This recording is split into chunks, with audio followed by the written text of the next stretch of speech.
Taeyu's acting. And Park Bo-gum, When Life Gives You Tangerines. But literally, the message behind this drama is... Hello, gorgeous! It's Jina here. When Life Gives You Tangerines is a Korean drama streaming on Netflix.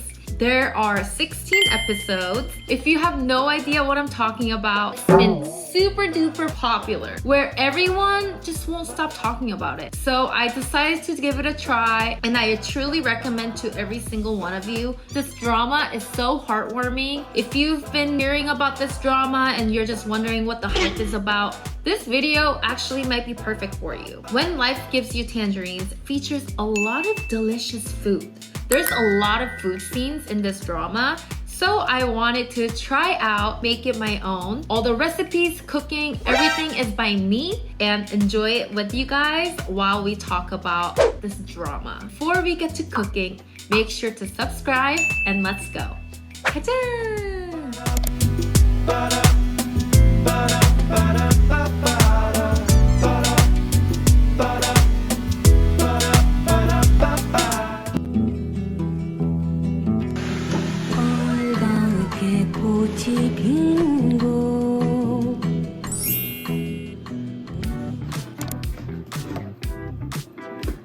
This is 콩밥,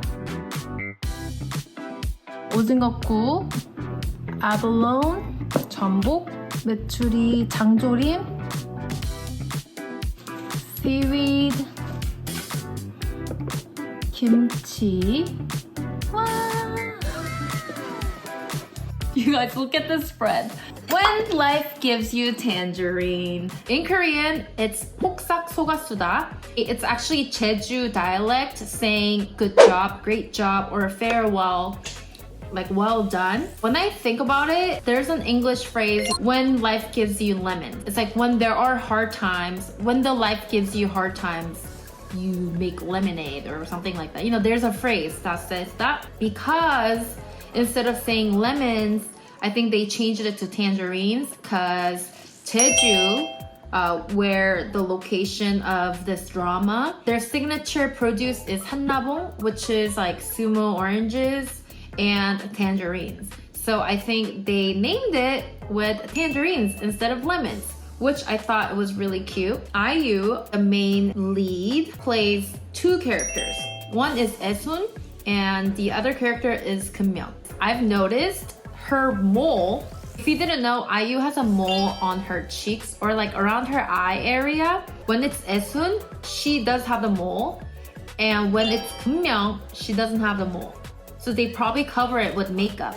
But I noticed it's like the subtle characteristic difference. So that's how I know if it's 𝑽𝑰𝑵 or 응. In Korean culture, if you have moles near your eyes, we as Koreans think you cry a lot. It's because those moles are considered as tear mole. It's one of the superstitions or something that we Koreans say. It's not necessarily good or bad, but if they see you having moles around your eye, they just assume you cry a lot. IU does have one of those tear moles around her eyes, so I thought really funny because like there's a lot of scenes where she cries. It is sad drama, so she cries a lot. Maybe she does cry a lot because of her tear mole. Who knows? It's definitely a superstition Koreans believe in. If you want to know more about it, check out The Weird Not So Weird of Korea. I'll leave that link in the description box. Cool things about this drama. Usually Netflix likes to release all the episodes all at once.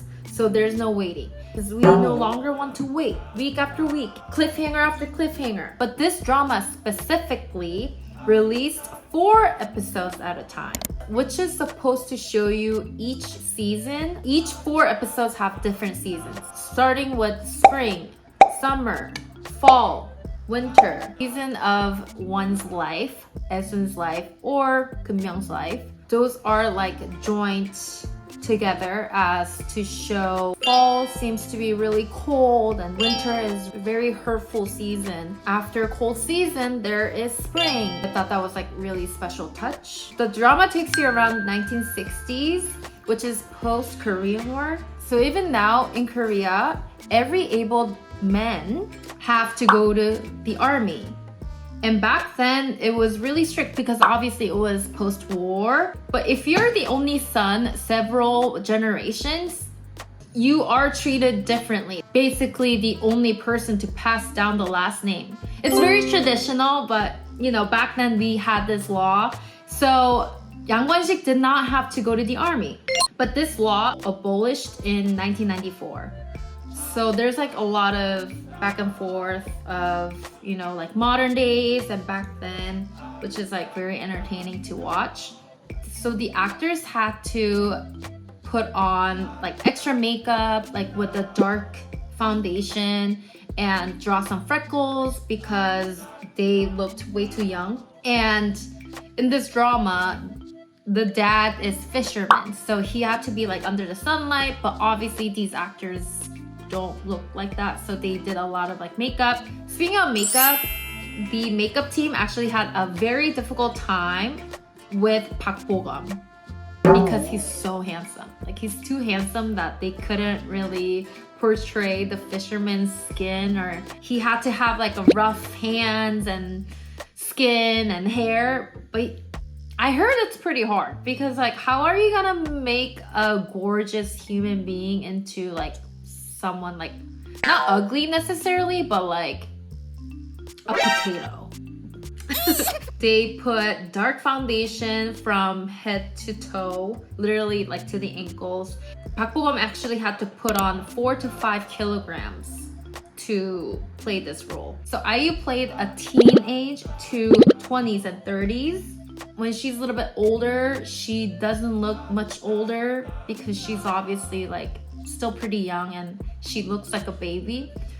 IU said this: 𝑬𝑰𝑵𝑗𝑜, the character that she's playing, the mom character, and her actual personality, the similarity between those two is not wanting to lose, like hating to lose to something. Like she didn't want to lose, she didn't want to be number 2. They actually filmed the whole thing 3 years ago, and that's how long it took to produce this quality drama. In the drama, IU plays 2 characters and Park Bo-gum plays only 1. When Park Bo-gum is older, I mean, there's not much scene when Park Bo-gum is older around the same time as IU. Apparently, Park Bo-gum knew that.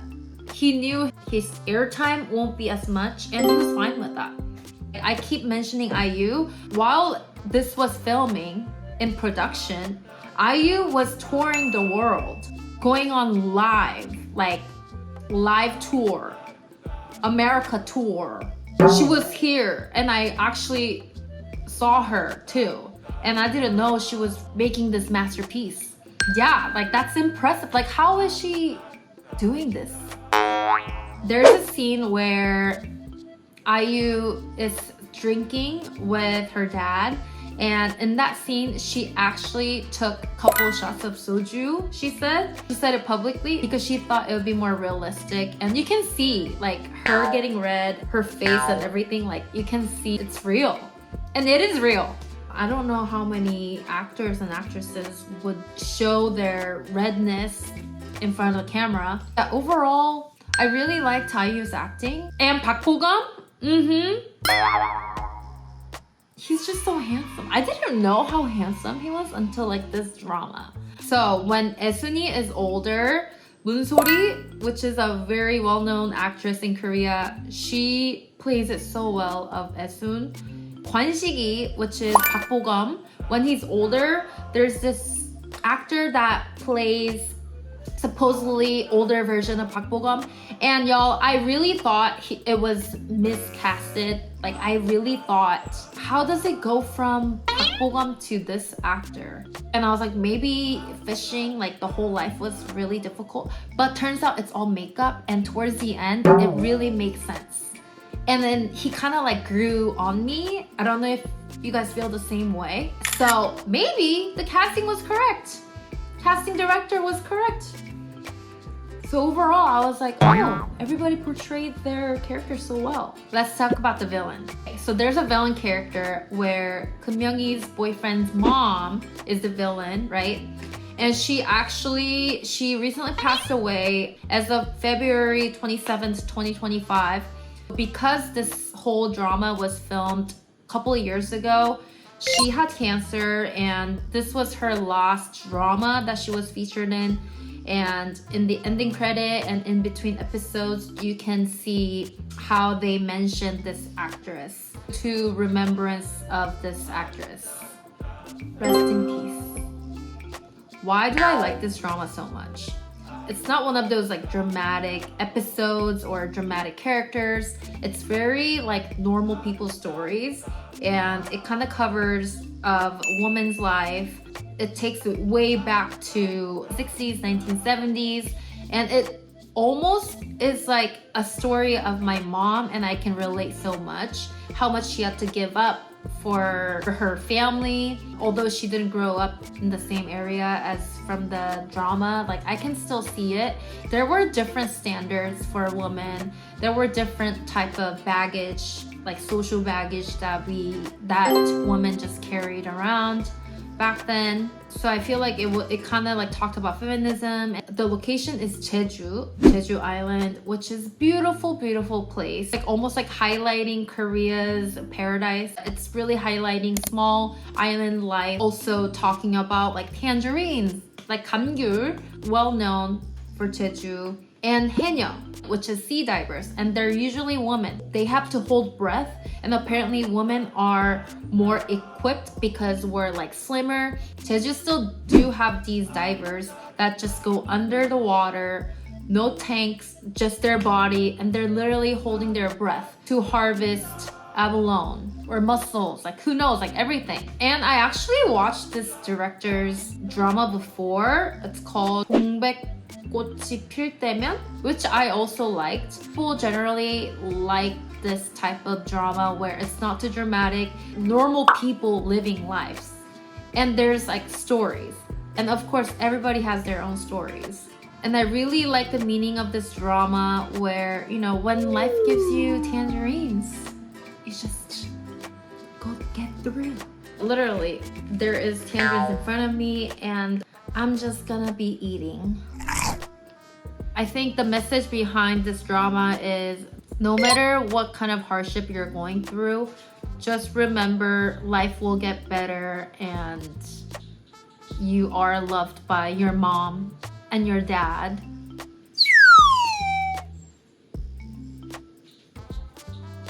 Yeah, I think that's why a lot of people really like this drama. It's very heartwarming. And as Korean, do I relate to this drama? A lot of times, like growing up or even in society, we kind of forget that we have our loving family, including siblings too, not just parents.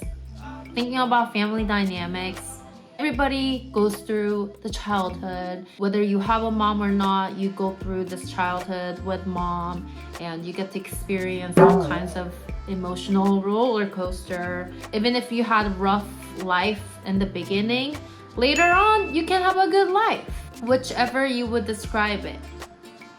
So when life gives you tangerines, you just live. I don't know if that makes sense. Also, look at my plate. It says life is tasty. Let me know in the comments if you are watching When Life Gives You Tangerines, and if you already have finished, let me know which scene was your favorite. Thank you so much for watching. Don't forget to like and subscribe, and I'll see you guys in my next video. Annyeong.